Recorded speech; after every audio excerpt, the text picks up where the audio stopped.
Assalamualaikum warahmatullahi wabarakatuh. Selamat pagi anak-anak sekalian. Bagaimana kabarnya semuanya? Saya harapkan anak-anak semuanya dalam kondisi sehat walafiat, tidak ada kekurangan suatu apapun, dan kita berharap semuanya semoga masa pandemi ini cepat terlewatkan, dan saya berpesan kepada anak-anak sekalian untuk selalu menjaga kesehatan, untuk selalu cuci tangan, dan jangan lupa memakai masker serta hand sanitizer sehingga kita terhindar dari COVID-19 dan kita dapat melaksanakan kegiatan keseharian kita dengan lancar dan tidak ada halangan suatu apapun ya. Anak-anak sekalian, untuk materi bab 2 kemarin kita sudah jelaskan terkait dengan pidato persuasif ya. Pembahasan pertama kemarin yaitu membahas atau saya jelaskan tentang pengertian dari pidato persuasif. Tentunya kalian masih ingat ya, pidato persuasif itu apa? Yaitu pidato yang di dalamnya terdapat unsur mengajak kepada para pendengar untuk melakukan, untuk membeli, untuk menggunakan sesuatu. Ya. Jadi itu sedikit mengingatkan untuk pengertian dari pidato persuasif. Terus untuk bagian yang kedua kemarin saya juga sudah menjelaskan tentang struktur dari pidato persuasif. Kemarin kita bagi menjadi 3 besar bagian. Yang pertama bagian pembukaan, yang kedua bagian isi, dan yang ketiga adalah bagian penutup ya.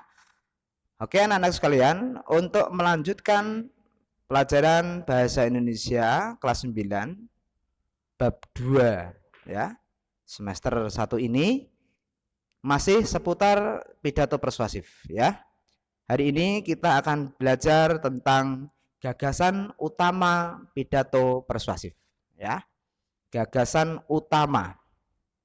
Perlu saya sampaikan kepada kalian bahwasanya gagasan utama itu bisa disebut juga dengan ide pokok, bisa disebut juga dengan topik, bisa disebut juga dengan gagasan pokok, bisa disebut juga dengan gagasan utama ya. Jadi gagasan utama banyak jenisnya atau banyak nama lainnya, diantaranya ide pokok, topik, gagasan pokok, dan lain-lain. Oke, sekarang pengertian sendiri mengenai gagasan utama dulu ya. Gagasan utama itu apa? Gagasan itu ide. Utama berarti sesuatu yang paling penting. Jadi gagasan utama pengertiannya secara umum ya, gagasan utama pengertiannya adalah berarti hal-hal yang paling pokok atau yang paling penting. Nah, kalau kita hubungkan dengan pidato persuasif, berarti gagasan utama pidato persuasif. Apa itu? Berarti hal-hal yang pokok atau yang penting yang terdapat di dalam pidato persuasif. Nah, ini hal-hal yang paling penting yang ada pada isi pidato persuasif. Itu berarti adalah gagasan utama. Perlu kalian catat bahwa gagasan utama pidato persuasif itu dapat kita temukan hanya di bagian yang kedua, yaitu bagian isi pidato. Tidak mungkin bagian yang penting itu disampaikan di bagian pembukaan ataupun di bagian penutupan ya. Seperti yang saya terangkan dulu. Jadi hal yang paling penting berarti nanti akan dituliskan di dalam bagian isi pidato, yaitu bagian yang kedua ya. Jadi gagasan utama pidato persuasif Saya ulang, H itu hal-hal yang paling penting yang ada pada isi pidato persuasif. Oke ya anak-anak sekalian ya, jelas ya. Nah, ini tolong dicatat semuanya, nanti jangan sampai ada yang kelewatan ya. Nah, sekarang kita akan membahas langkah-langkah menentukan gagasan utama pada pidato persuasif. Kalau kita disuruh menentukan gagasan utama dari pidato persuasif, bagaimana langkah-langkah kita bisa menemukan gagasan utama itu? Perlu kita cermati. Yang pertama adalah silakan kalian dengarkan pidato tersebut dengan seksama, dengan penuh konsentrasi pada materi yang disampaikan oleh yang berpidato atau yang menjadi pembicara. Jadi dengarkan dengan seksama, dengarkan baik-baik dengan penuh perhatian, konsentrasi. Pikiran kita terfokus pada pidato yang disampaikan. Mata kita, telinga kita juga terfokus pada pidato yang ditayangkan. Ya, jadi harus ada kerjasama antara mata, telinga, pikiran. Ditambah lagi nanti dengan anggota tubuh kita yaitu tangan untuk menulis hal-hal yang penting. Nah, itu harus dilaksanakan yang pertama yaitu mendengarkan pidato dengan seksama atau penuh konsentrasi. Terus selanjutnya yang kedua, langkah apa yang perlu kita lakukan agar bisa menentukan gagasan utama?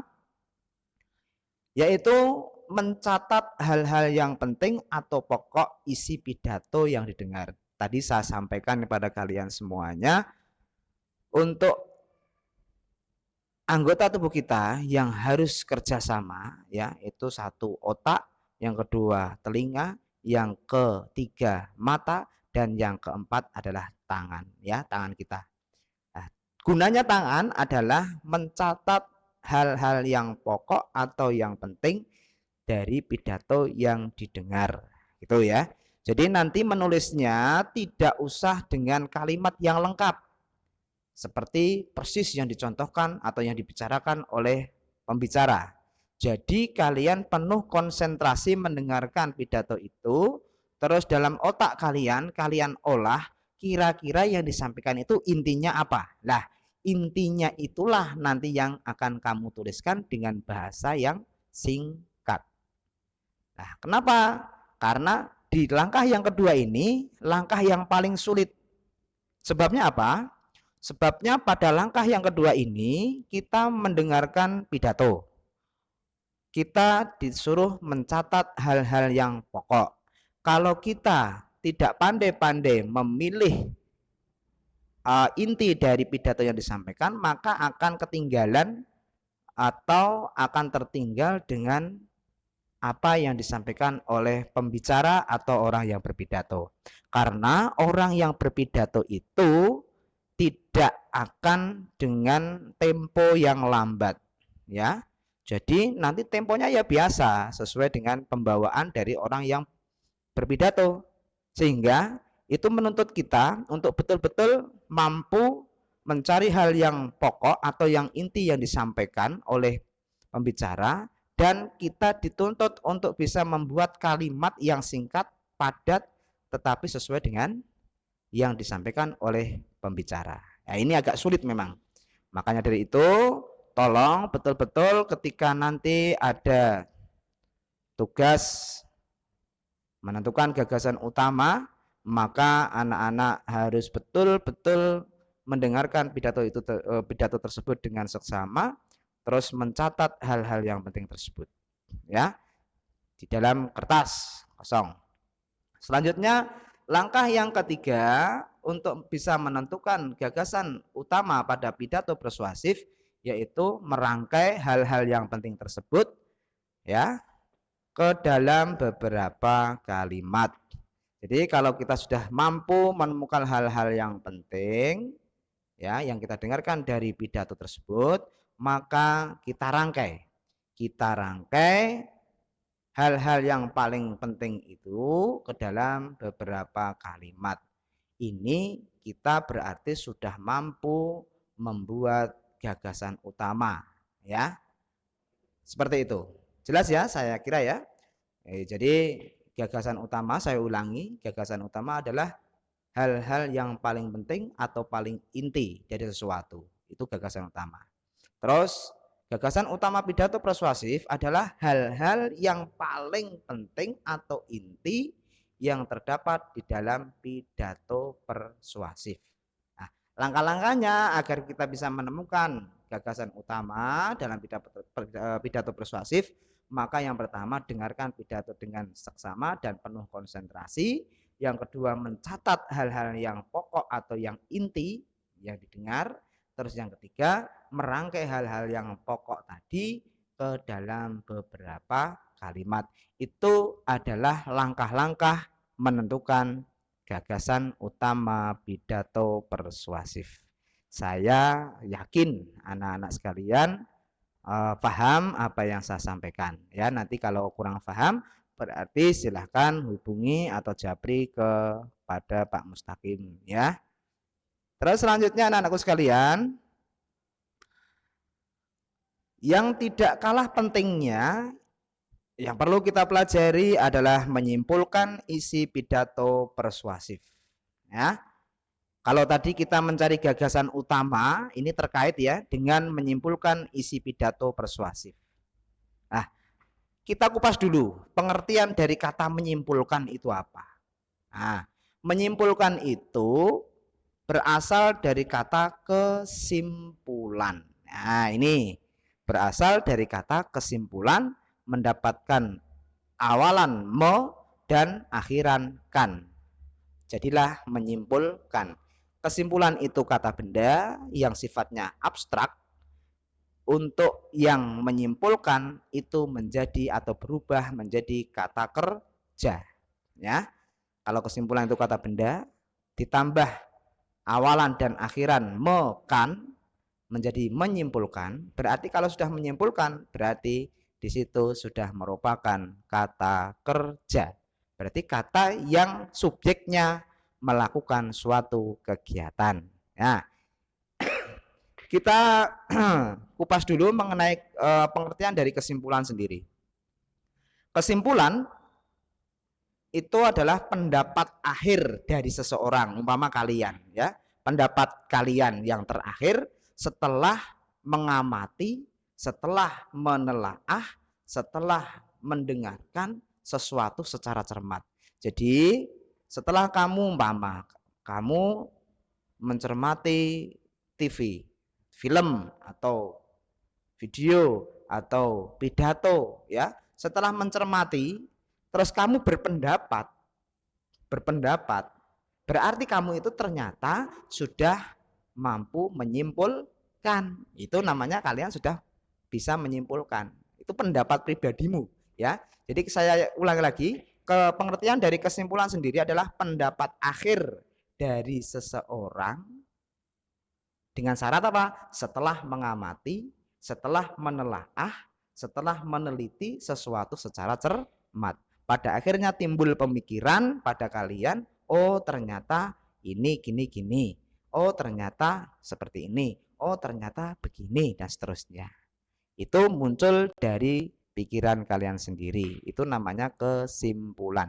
Lah, sedangkan pengertian menyimpulkan sendiri, menyimpulkan berarti tinggal menggabungkan, yaitu suatu kegiatan memberikan pendapat inti setelah mengamati, menelaah, meneliti sesuatu secara cermat dengan bahasa yang singkat, padat, dan penuh makna. Itu namanya menyimpulkan.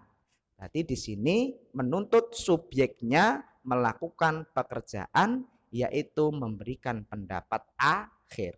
Nah, ini menyimpulkan ya.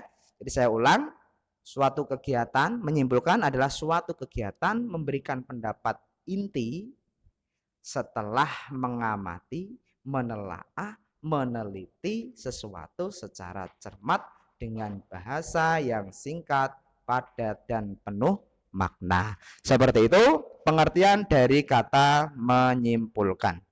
Selanjutnya anak-anakku sekalian, untuk cara menyimpulkan pidato persuasif sekarang. Kalau ada tayangan pidato persuasif, setelah itu kita mendapatkan tugas menyimpulkan pidato yang disampaikan. Bagaimana caranya? Ini timbul suatu pertanyaan. Sulit atau tidak, Pak? Ya, sulit memang, tetapi butuh dilatih. Karena sesuatu yang sulit kalau tidak pernah dilatih, maka tidak akan bisa kita raih ya. Jadi kita harus betul-betul siap berlatih, rajin berlatih. Jangan ada kata putus asa. Nah, cara menyimpulkan pidato persuasif yang pertama, syaratnya itu mendengarkan atau menyaksikan pidato dengan penuh konsentrasi. Ini syarat utama.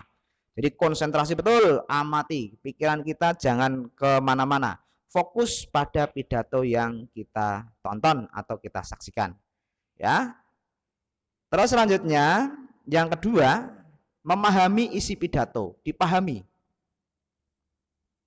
Kalau paham berarti nanti otomatis kalian akan bisa menemukan gagasan utama itu.